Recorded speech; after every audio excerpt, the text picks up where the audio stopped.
Alright, let's dive into this because there's so much to unpack here, and it's not just about the scores or the stats, it's about the stories behind these matches and what they reveal about the players and the sport. So, let's start with Iga Swiatek's match against Sara Bejlek in Toronto. Personally, I think this match is a perfect example of why tennis is such a mental game.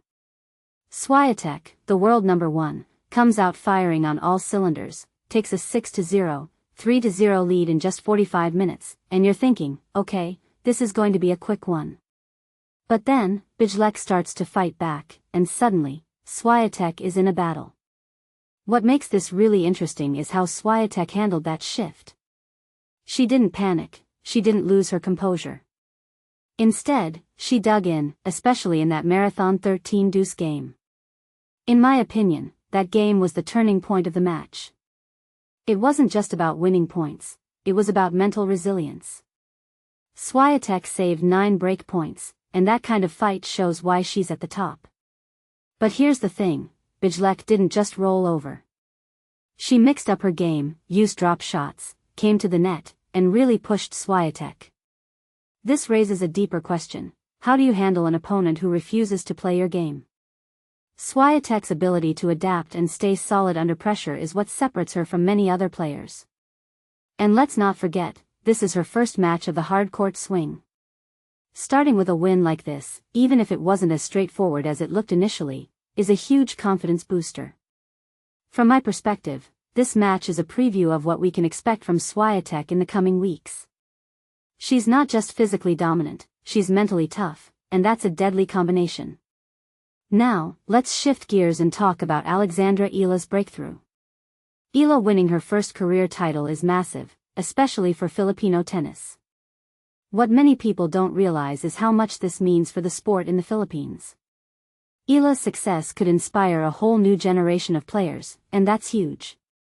In my opinion, her story is about more than just winning a title, it's about breaking barriers and showing what's possible. And then there's the rankings watch. Eala making her top 20 debut is a big deal, but what really caught my eye is Latova soaring 103 places. That kind of jump doesn't happen by accident. It suggests that Latova has been putting in the work, and it's paying off. If you take a step back and think about it, these rankings changes are a reminder of how dynamic and competitive women's tennis is right now. Players are constantly rising and falling, and that makes every tournament exciting. Speaking of tournaments, the US Open qualifying entries are out, and the field is stacked. Andreescu, Zheng, Qinwen, Latova, these are names that bring a lot of intrigue. Personally, I'm most curious about Andreescu. She's had her ups and downs, but when she's on her game, she's unstoppable. This could be her chance to make a statement. What this really suggests is that the US Open is going to be a battle, not just for the title, but for every single match. And finally, let's talk about Alina Svitolina's match. 2 hours and 47 minutes, coming back from a set and 3-1 down, that's a grind. What makes this really interesting is how Svitolina managed to close it out, especially after leading 5-0 in the third set and then facing a late charge. In my opinion, this match shows her experience and mental toughness. She's been through a lot, both on and off the court, and matches like this remind us why she's still a force to be reckoned with. One thing that immediately stands out is how these players are pushing themselves to the limit. Whether it's Swiatek battling through a tough second set, Eala breaking through, or Svitolina grinding out a win, they're all showing why they belong at the top. If you take a step back and think about it, this is what makes tennis so compelling.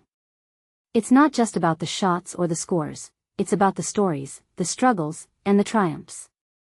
So, as we head into the US Open, I'm left with one big question: who's going to step up and write the next chapter in this incredible season?